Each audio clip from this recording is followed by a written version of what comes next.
سلام بچه، حالتون چطوره؟ چه خبر؟ چه کارا میکنید؟ آقا ما برگشتیم بعد از 11 روز ویدیو نذاشتن. بالاخره برگشتیم با یک ویدیویی که خیلی درخواستشو داشتیم و مطمئنم یک ویدیویی میشه که واقعا به کارتون میاد. ویدیوی امروزمون راجع به یه سری نکات و بیسیکاییه که باش میتونید مثل یوتیوبرها و کانتنت کریتورها اسنایپ بزنید، فست اسکوپ راش بدین و نینجا شات تیپ فایر بزنید با اسنایپ و غیره و غیره. و من اومدم براتون این سری نکات خاصو که هیچ وقت این یوتیوبر رو دوست ندارن شما بدونید و مثلشون شات بزنید و داخل یک ویدیو 5 دقیقه به صورت خلاصه ترین شکل ممکن که حوصله‌تون سر نره به طور مفید براتون آموزش بده. رفقا قبل از اینکه بهتون آموزش بدم و این بیسیکا رو براتون بیارم روی صفحه و ببینید چی رو باید آف کنید، بدونید چی ان و چی میخواید بکنید، ویدیو رو هیچ وقت جلو نزنید. توصیه بهتون میکنم چون یه سری ریز نکته ها رو بین ویدیو میگم و اونو واقعا به کارتون میاد و نکات طلایی و به شدت کلیدی هستن که اگه بزنید جلو از دستتون میره دیگه، خودتون ضرر میکنید. نکته اولی که اکثر یوتیوبرها میان ازش استفاده میکنن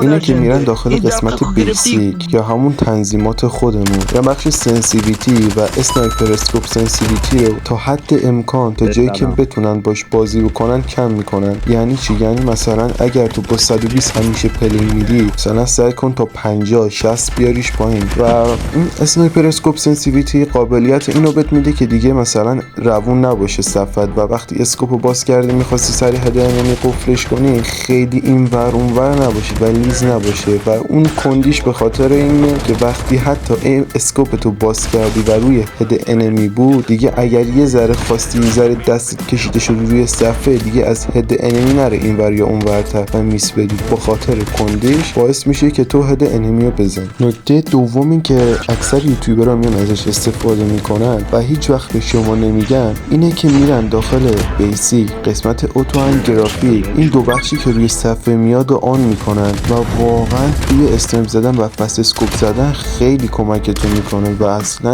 نحوه اسکوپ باز کردنتون عوض میکنه. و این نوع اسکوپ باز کردن باعث میشه که خیلی از شاتاتون به هد انمی بخوره یا در فایت نزدیک راحت تر بتونید به انمیتون مقابله به مثل بکنید. رفیق اگر تا اینجا اومدی و خوشت اومده از ویدیو و رفتی امتحان کردی و دیدی واقعا مفیده برات، حتما کانال منو سابسکرایب کن که قراره کلی از این نکته ها یاد بدم و قراره کلی با هم دیگه خوش بگذرونیم این کانال. و اگر نکته‌ای بیسیک تنظیماتی چیزی هست و سوال براتون نمیدونید چیه و دوست داری راجبش بدونید، حتما برام داخل کامنت ها بنویسید. حتما سعی میکنم بهترین ویدیویی که میتونید راجبش ببینید رو براتون بسازم، پس حتما داخل کامنت ها برام بنویسید. خب سومین نکته که اکثر اسنایپ پلیرها ازش پیروی میکنن اینه که میرن بیسیکشونو یه جوری مخصوص اسنایپ میچینن و من الان یک عکسی از بیسیک خودم که اونا ازش استفاده میکنن و براتون میذارم جلوی صفحه، ازش اسکرین بگیرید. این 6 تا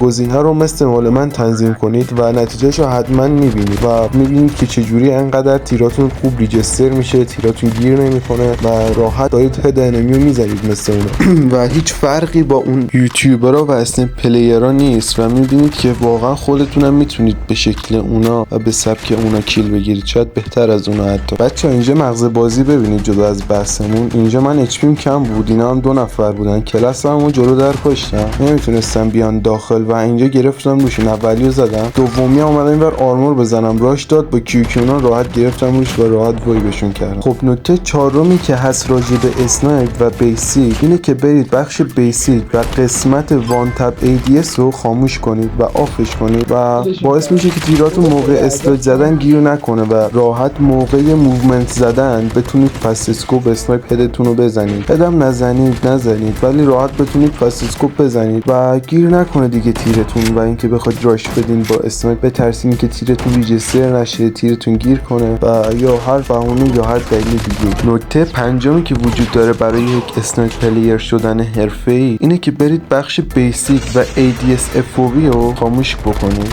این یه بخش مفصلی داره که من الان براتون بحث رو اینجا باز میکنم. خیلی ها هستن از این یوتیوبرها میگن اینو اگه چیزش بکنید آنش بکنید بهتره، یه سری هم میگن آفش بکنید بهتره. حقیقت اینه که مثلا بخوای با گام بازی بکنی خیلی مثلا کمکت میکنه با اسنایپ پلیر شدن، ولی از بعضی جاها گانتو انقدر دور میکنه که یک دونه پلیر که مثلا شاید در فاصله میدرنجی شما باشه، شما مثلا با AK47 رایفل و هر گان دیگه که دستتون اونو بزنید انقدر دوره که شما نمیتونید انمی رو ببینید و کلا برای شما محو میشه و شما باید کلا برید جلوی انمی که بتونید اونو ببینید و بزنیدش. تنها عیب و ایرادش اینه و به جز این مشکل بقیه چیزاش ردیفه و به نظر من هر جور خودتون میلتونه. به نظرم یه بار آنش کنید یه بار آفش کنید، هر کدومو که عشقتون کشیدید راحت‌تر میتونید باش پلی بدین و سطح بازیتون رو بالاتر میبره. رو اون حالت قرارش بدین. نکته ششم و آخرین نکته که راجع به یک اسنایپ پلیر شدن حرفه‌ای وجود داره اینه که یه دونه اتچمنت حرفه‌ای داشته باشین برای فست اسکوپ. در همه مواقع و همه رنجی کمک حالتون باشه. اگر دنبال بهترین اتچمنت اسنایپی